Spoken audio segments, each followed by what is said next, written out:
अज्ञानतिमिरन्धस्य ज्ञानाञ्जनशलाकया चक्षुरुन्मीलितं येन तस्मै श्रीगुरुवे नमः। तस्मै श्रीगुरुवे नमः।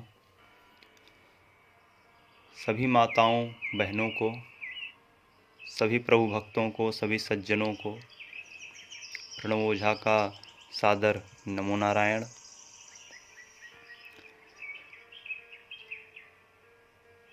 अक्सर व्यक्ति चाहे वह गृहस्थ जीवन में हो या सन्यासी जीवन में हो, साधक वर्ग हो या विद्यार्थी वर्ग हो,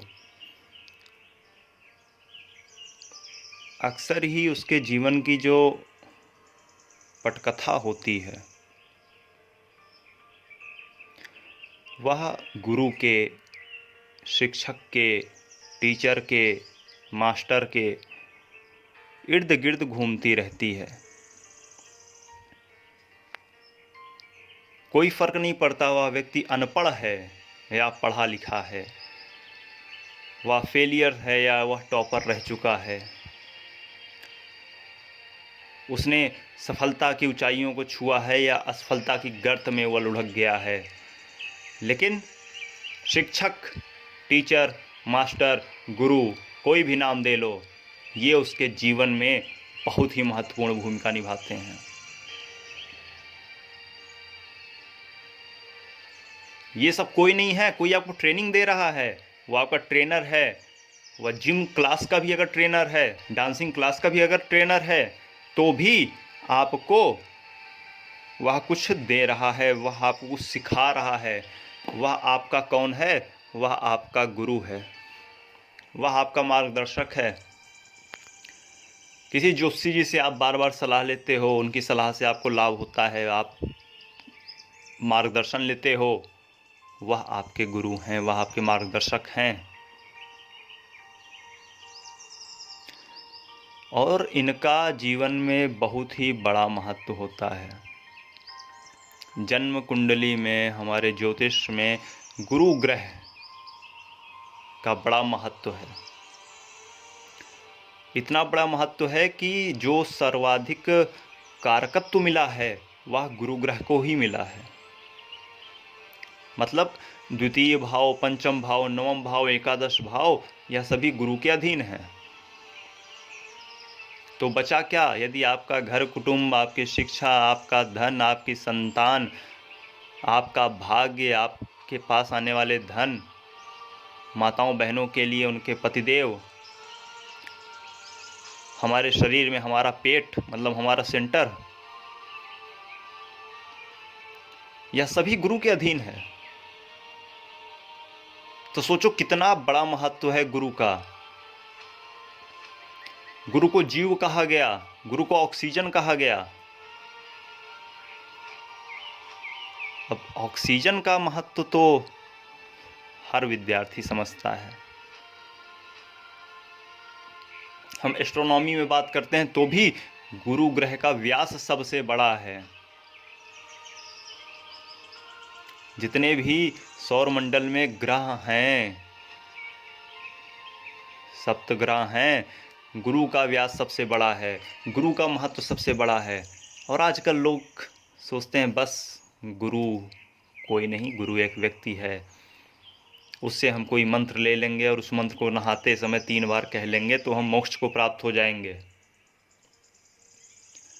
कहते हैं ना कि बिना गुरु दीक्षा के कन्यादान नहीं करना चाहिए, बिना गुरु दीक्षा के ये कार्य नहीं करना चाहिए, उससे मुक्ति नहीं मिलती।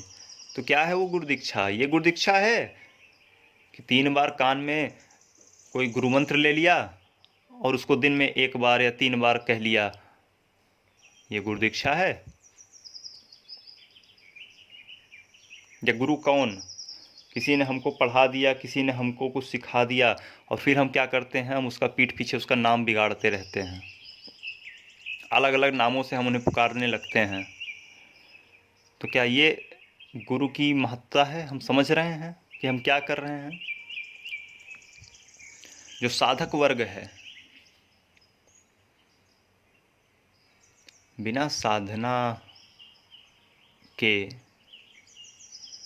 आध्यात्मिक ऊंचाइयों को छुआ नहीं जा सकता, और बिना गुरु के साधना में ऊंचाइयां नहीं प्राप्त की जा सकती।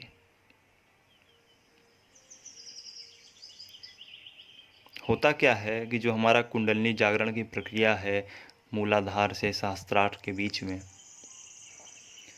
तो व्यक्ति अपने लगन से, अपनी मेहनत से, अपनी इच्छा शक्ति से आज्ञा चक्र तक तो पहुंच सकता है। वह पंच चक्रों का भेदन करके आज्ञा चक्र तक पहुंच सकता है, परंतु उसके ऊपर सहस्त्रार बिन गुरु कृपा के संभव ही नहीं होता।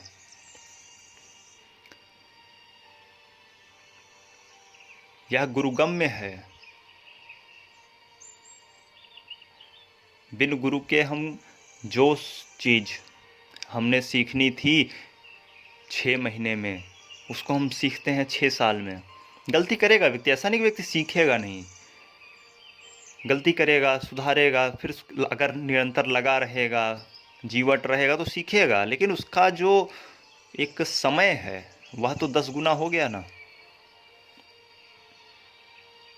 तो इसलिए साधना में गुरु का बहुत बड़ा महत्व है। यहाँ तक कि सामान्य से सामान्य उपाय, टोने टुटके या कोई मंत्र, स्तोत्र पाठ इत्यादि भी यदि हम स्वयं से पढ़ के किताब कर रहे हैं तो उतना लाभकारी नहीं हो पाता, लेकिन वही अगर गुरु ने वही चीज़ दे दिया, वही सेम चीज़, ऐसा कई बार हुआ है, कई लोगों के मुख से सुना है कि वो निवारण मंत्र हुआ या वह शिव पंचाक्षरी मंत्र हुआ या अन्य कोई दुर्गा सप्तशती पाठ हुआ, कई सालों से कर रहे थे, लेकिन उतना प्रभाव समझ में नहीं आ रहा था। और वही एक दिन उन्हें गुरु ने आज्ञा दे दी उन्हें कि यह करो। उन्होंने कहा, अरे ये तो हम 10 साल से कर रहे हैं, ये निवारण मंत्र का तो हमने बड़ा जप किया है, रोज हम 11 माला करते हैं। गुरु मुस्कुराए, गुरु ने कहा ठीक है यही करो। अब वो सोचे कि अरे मैं तो सोचा था गुरु दीक्षा मिली है, कुछ बढ़ा देंगे, ये तो मैं इतने दिन किया हूँ, क्या करूँ। लेकिन मज़ेदार बात, उन्होंने 1 महीने में वही 11 माला, उनको अनुभूतियाँ शुरू हो गई, उनको उनके इष्ट के दर्शन शुरू हो गए। अब उनके आश्चर्य का ठिकाना नहीं करे, या तो मैं 10 साल से कर रहा था यही मंत्र, यही विधि, विनियोग न्यास में कर रहा था, सारी विधि कर रहा था, लेकिन आज तक वो ना हुआ था जो गुरु ने कह दिया और 1 महीने में हो गया। तो यह होता है गुरु का महत्व। आपको क्या लगता है सिर्फ पुस्तक में ऐसे ही लिख उठा है गुरु ब्रह्मा गुरु विष्णु? स्पष्ट कहा जा रहा है गुरु साक्षात परम ब्रह्म।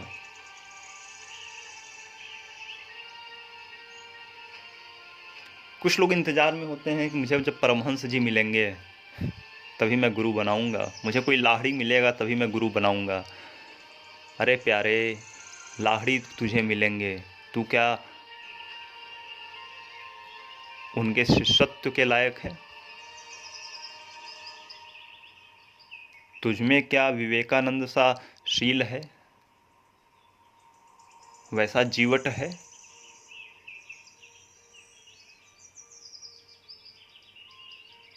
अरे वही द्रोण के कितने शिष्य, 106, 100 कौरव, 5 पांडव, 1 उनका बेटा। उसमें से अर्जुन कौन बना? सब बन गए।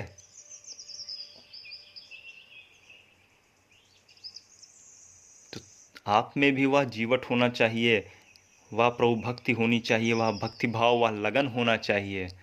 गुरु तो है ही महत्वपूर्ण, वह तो ऐसा पारस है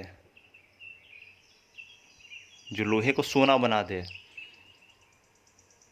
मैं फिर से कह रहा हूँ, वह तो ऐसा पारस है जो लोहे को सोना बना दे स्पर्श करते ही, परंतु शर्त तो यह भी है ना कि वह लोहा होना चाहिए। अब वह लोहा हो तभी तो पारस सोना होगा।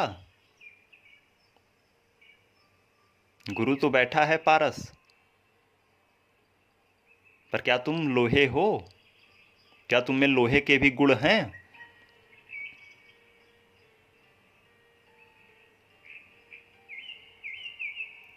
आपको गुरु का महत्व जानना हो, आपको शिक्षक का महत्व जानना हो, तो कभी उठा के रामचरितमानस पढ़ लेना, तुलसीदास जी की लिखी हुई। ज़्यादा अंदर नहीं जाना, बालकांडी खोल लेना प्रारंभ में ही, उसमें भी ज़्यादा मत जाना, पहला दोहा खोल लेना और पढ़ना क्या लिखते हैं तुलसीदास जी उसके इर्द गिर्द, उसके आसपास। कहते हैं तुलसीदास जी, बंदौ गुरुपद कंज कृपा सिंधु नर रूप हरि। नर रूप हरि, ध्यान दीजिएगा, गौर कीजिएगा। महामोह तम पुंज जासु बचन रवि कर निकर, कि उनके वचन जो हैं वो क्या है, रवि कर निकर। जैसे सूर्य होता है अंधकार को चीर के प्रकाश फैला देता है, वैसे जो गुरु का ज्ञान होता है, उनके जो वचन होते हैं, वह हमारे अंदर के जो मोह रूपी तम है, अज्ञानता रूपी तिमिर है, अंधकार है, उसको दूर कर देता है। आगे क्या कहते हैं? कहते हैं, बंदौ गुरुपद पदुम परागा सुरुचि सुबास सरस अनुरागा अमी मूरिमय चूरन चारु समन सकल भव रुज परिवारु। इसके आगे भी क्या कहते हैं? श्री गुरुपद नख मणिगण ज्योति सुमिरत दिव्य दृष्टि ही होती दलन मोह तम सो सप्रकाशु बड़े भाग उर आवहि जासु। दलन मोह तम सुप्रकाशु, तो दलन मोह तम सो सप्रकाशु बड़े भाग उर आवहि जासु, यह बड़े भाग्य से आता है। अहो भाग्य हो, हमारा सौभाग्य हो, पूर्व जो हमारा पूर्व का पुण्य हो वह उदित होता है, तब आता है। सूझहि रामचरित मनि मानिक गुपत प्रगट जहाँ जो जहि खानिक।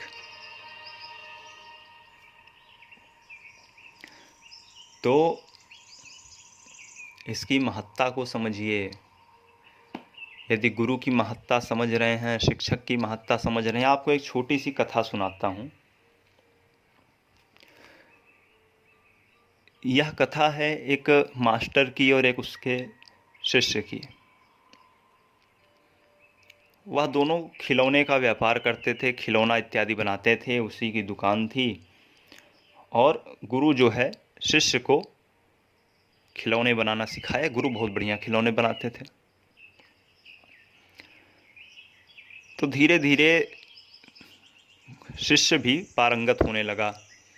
फिर एक समय ऐसा आया कि उसके खिलौने गुरु से ज़्यादा महंगे दाम पे बिकने लगे। गुरु के खिलौने कोई 1000 में ख़रीदता तो शिष्य के खिलौने अच्छे लगते, वो उन्हें 1500-2000 में ख़रीदता। लेकिन गुरु बार बार उससे कहते कि और अच्छे से बनाओ, और मेहनत करो, और लगन के साथ करो, ये कमी है इसे सुधारो। अब वह मन में सोचता कि अरे मेरे तो खिलौने तो इनसे महंगे बिक रहे हैं और यह रोज़ मुझे कहते रहते हैं, लगता है मुझसे जलने लगे हैं।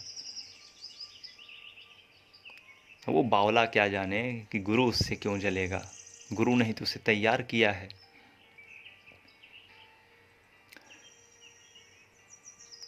तो बार बार प्रतिदिन गुरु से समझाते बैठा के, और अंदर अंदर कुढ़ता रहता। एक दिन उससे सब्र ना हुआ, गुरु के ऊपर हुआ, बिफर पड़ा। कहता है मेरे खिलौने आपसे ज़्यादा महंगे दाम पे बिकते हैं, मैं आपसे अच्छा बना लेता हूँ, फिर भी आप रोज़ मुझे टोकते हैं। गुरु कुछ नहीं बोले, मुस्कुराए। कहे जब मैं अपने गुरु के साथ सीखता था, जब मैं अपने मास्टर के साथ सीखता था, तो एक समय ऐसा आया कि मेरे खिलौने उनसे ज़्यादा दाम पर बिकने लगे। वह रोज़ मुझे टोकते, रोज़ मुझे सिखाते, लेकिन मैं कुछ सीखता ना था। मुझे लगता था कि अब मैं तो इनसे ज़्यादा माहिर हो गया हूँ। मेरा वहीं पर विकास रुक गया, मेरी वहीं पर उन्नति रुक गई, मैं उसके आगे कुछ सीख ना सका। और मैं नहीं चाहता कि तुम्हारे साथ भी वही हो, इसलिए मैं तुम्हें टोकता हूँ। तो कई बार होता क्या है कि कोई स्टूडेंट है, अब जो गुरुजी हैं, जो टीचर हैं, जो उसके मास्टर हैं, वो वही इक्वेशन सॉल्व करने में 5 मिनट लगा देते थे। स्टूडेंट जो है वही क्वेश्चन गुरु के सिखाए हुए ट्रिक से ही उसके और बेहतर हो गया, और वो 3 मिनट 3.5 मिनट में लगा लेता है। वो सोचता है देखो मैं तो इनसे माहिर हो गया। तो अरे क्यों भूलते हो नादान, तुम्हें माहिर बनाया किसने? गुरु ने एक मंत्र दिया, गुरु ने एक स्तोत्र दिया कि इसका पाठ करो, और उसके पाठ से शिष्य को इतने बढ़िया अनुभूति होने लगी, इतना बढ़िया आध्यात्मिक उन्नति हो गई कि अब गुरु से वो आगे निकल गया। अब वह सोचता है कि मैं तो इनसे आगे हो गया।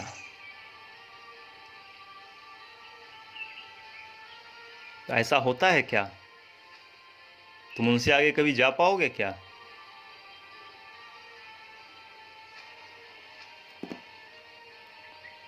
इसे समझिए कि यह होता क्या है, यह गुरु तत्व क्या होता है। इसकी महत्ता को समझिए। कई बार गुरु जो है स्पष्ट रूप से आदेश नहीं देते हैं, वह जो है एक इशारा कर देते हैं, एक हिंट दे देते हैं।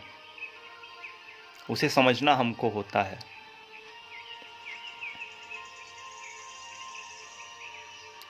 उसे हमें डिकोड करना होता है कि अरे ये क्या है, गुरुदेव ने ऐसा क्यों कहा, क्या कारण था इसके पीछे, कुछ तो रहा होगा, ऐसे तो गुरु कुछ कहते नहीं। तो ये हमें देखना होता है।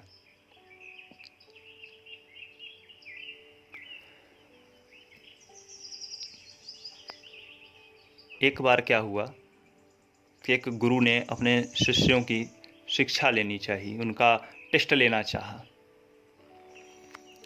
कि इनमें कितनी उन्नति हुई, इन्होंने कितना सीखा।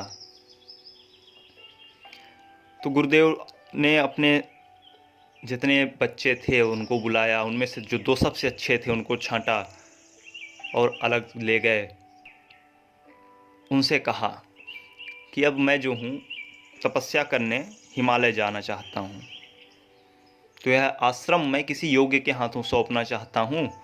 तो मैं तुम दोनों को एक एक चीज़ दूंगा, शर्त यह है कि मेरे वापस आने पर वह चीज़ मुझे उतनी चाहिए, उससे कम नहीं होनी चाहिए, उससे घटनी नहीं चाहिए।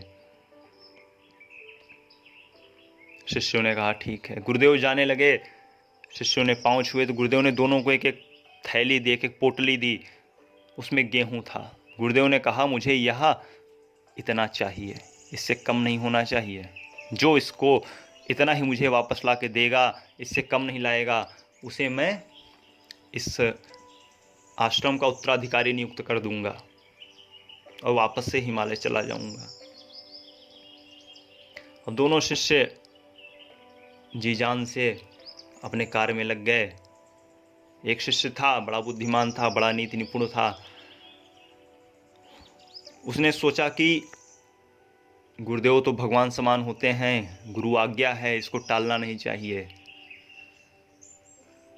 उसने वह पोटली उठाई और पूजा कक्ष में भगवान के समीप रख दी और नित्य उसका दीपार्चन करने लगा, उसका भोग नैवेद्य लगाने लगा, गुरु मानकर।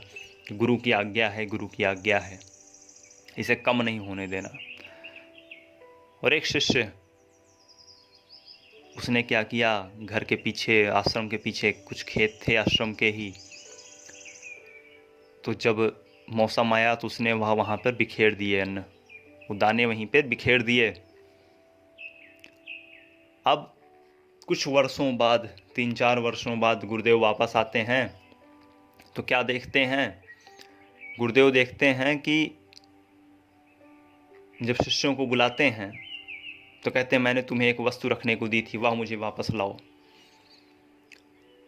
अब गुरु को भगवान मानने वाला, उसको पूजने वाला उस पोटली को दौड़ा दौड़ा गया और ले आके पोटली गुरु को देता है। गुरुदेव यह देखिए, मैंने इसे बहुत संभाल कर रखा है। गुरुदेव ने निकाला पोटली तो उसमें से आधे गेहूं बचे थे, आधे को घुन लग गया था, कुछ पाई इत्यादि उसमें चल रही थी, कुछ कीड़े पड़ गए थे। गुरुदेव ने पूछा अरे तुमने इसका क्या किया? तो उसने बताया मैंने ऐसा किया। गुरुदेव ने कहा ठीक, वह मुस्कुराए। दूसरे वाले से पूछा तो वो कहता है गुरुदेव मुझे क्षमा करें, आपने कहा था कि इतने देना, लेकिन मैंने उन्हें जो है और बढ़ा दिया है। गुरुदेव आश्चर्यचकित हुए, अच्छा कैसे? ले जाता है, उन्हें पीछे दिखाता है, कहता है ये जो दूर दूर तक खेत दिख रहे हैं ये सभी अपने हैं। गुरुदेव ने कहा, अरे इतने खेत? हमारे तो इतने थोड़े से थे। उसने कहा, नहीं गुरुदेव, जब आपने मुझे अन्न दिए थे मैंने उन्हें यहाँ पर लगा दिया, फिर उससे जो अन्न हुआ उसे भी मैंने यहीं लगा दिया। इस तरीके से जो उससे कमाई आती उससे मैं और अगल बगल के खेत खरीदता गया। अब वह खेत इतने बढ़ गए थे कि हमारे पास पर्याप्त अनाज होता था, जिन्हें बेचकर हमने और गुरुकुल की स्थापना की। अब हमारे पास और दूर से विद्यार्थी पढ़ने आते हैं। हमने कुछ अच्छे अध्यापक, कुछ अच्छे आचार्य नियुक्त किए हैं जो छात्रों को वेदों की, पुराणों की शिक्षा आदि देते हैं। गुरुदेव बड़े प्रसन्न हुए। तो आपको क्या लगता है आश्रम का उत्तराधिकारी किसे बनाया गया होगा? कौन था वो जो गुरु परंपरा को आगे ले जा सका? किसने अपने गुरु की बात पूरी की? मुझे लगता है जवाब आप सभी को पता होगा। जी हाँ, जिसने उन अन्न को और बढ़ा दिया, उन चंद दानों से जिसने अनंत दानों की उत्पत्ति कर दी।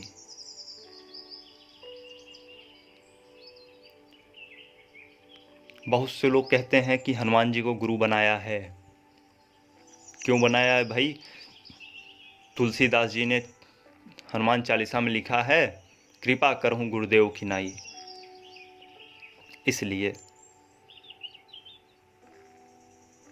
तो कोई कहता है कि हमने शंकर जी को गुरु बनाया है, और कोई तो इस लायक नहीं कि मैं उसे गुरु बना सकूं, उसके सामने झुक सकूं, तो मैंने शंकर जी को गुरु बनाया है।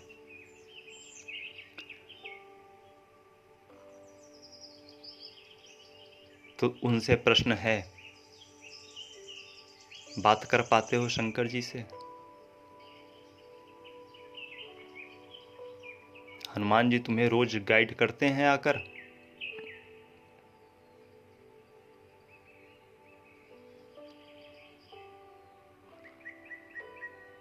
ये नियम हैं कि सदाशिव को, आदि गुरु को गुरु बनाया जा सकता है, परंतु उसकी कुछ विशेष शर्तें हैं, कुछ विशेष विधि है उसकी। फिर उसी अनुरूप चलना पड़ेगा। उसका अगला वीडियो हम ला रहे हैं कि यदि आपको कोई गुरु नहीं मिल रहा है तो आप क्या करें, कैसे शंकर जी को आप अपना गुरु बनाएं और क्या प्रार्थना करें, क्या संकल्प लें, क्या उनको गुरु बनाना है या क्या करना है, तो करना है तो कैसे करना है।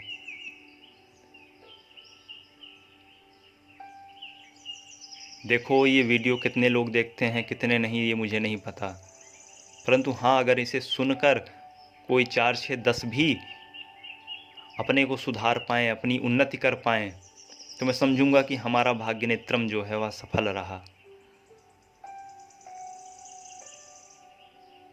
यदि आपके उस तिमिर को, उस अंधकार को, उस अज्ञान को थोड़ा सा हम दूर कर पाएँ, वहाँ थोड़ी सी एक रोशनी दिखा सकें, ना सूर्य सही ना दीपक सही, यदि हम जुगनू भी जला सकें तो हम मानेंगे कि हमारा जो है भाग्य नेत्रम सफल रहा, हम सफल रहे, हमारी सहयोगी टीम सफल रही।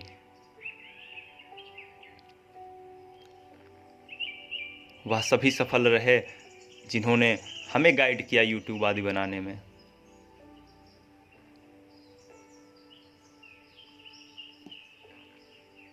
तो आज के लिए इतना ही। अगला वीडियो हम ला रहे हैं गुरु पूर्णिमा का महत्व, गुरु के पास कैसे जाना चाहिए, गुरु को कैसे पहचानना चाहिए और उन्हें क्या दक्षिणा आदि देनी चाहिए, गुरु पूर्णिमा का क्या महत्व है, यदि गुरु ना हो तो कैसे बनाएं, यदि गुरु को से संतुष्ट ना हो तो क्या करें। तो गुरु के विषय में हम अन्य जानकारियां भी ला रहे हैं जल्द ही अगले वीडियोस में। इन्हें अधिक से अधिक आप शेयर करें, क्योंकि जैसा कि मैंने कहा कि यदि 4, 6, 10 को भी आनंद आ गया, उनका भला हो गया, उनका कुछ शंका संशय का समाधान हो गया, तो हमारी मेहनत सफल है। हमारे वीडियोस कुछ लंबे हो जाते हैं, जैसे अभी वाला ही 25-26 मिनट जा रहा है, तो कारण यह है कि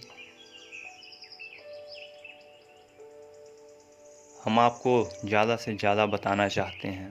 हम चाहते हैं कि यदि हमारे पास कुछ है, कुछ थोड़ा भी है, तो उससे किसी का भला हो जाए। देखो, सभी के पास 5100-2100 नहीं, सभी के पास लाखों रुपए नहीं कि हमसे अनुष्ठान करा लें, सभी के पास 5000 नहीं कि हमसे अपॉइंटमेंट लेके कुंडली इत्यादि दिखा दें। तो हमारा प्रयास रहता है कि कुछ उपाय, कुछ इस तरीके से चीज़ें बताई जाएं जिससे लोगों का भला होता रहे। यही सोचकर स्टोप प्रणव ओझा का पेज भी चल रहा है फेसबुक पर, यही सोचकर यह चैनल भी चल रहा है कि जो हम तक नहीं पहुंच सकते, जिनकी सामर्थ्य नहीं है हमारी फीस देने की, उनका भला होता रहे। क्योंकि हमारा सिद्धांत है, हम फीस में कटौती नहीं करते।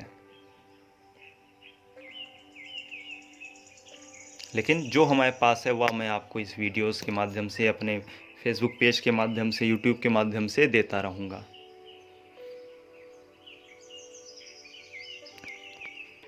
तो यदि आपने अब तक हमारा चैनल सब्सक्राइब नहीं किया है तो सब्सक्राइब करें, बेल आइकन पर क्लिक करें एवं अन्य तक भी हमारा वीडियोस पहुंचाएं।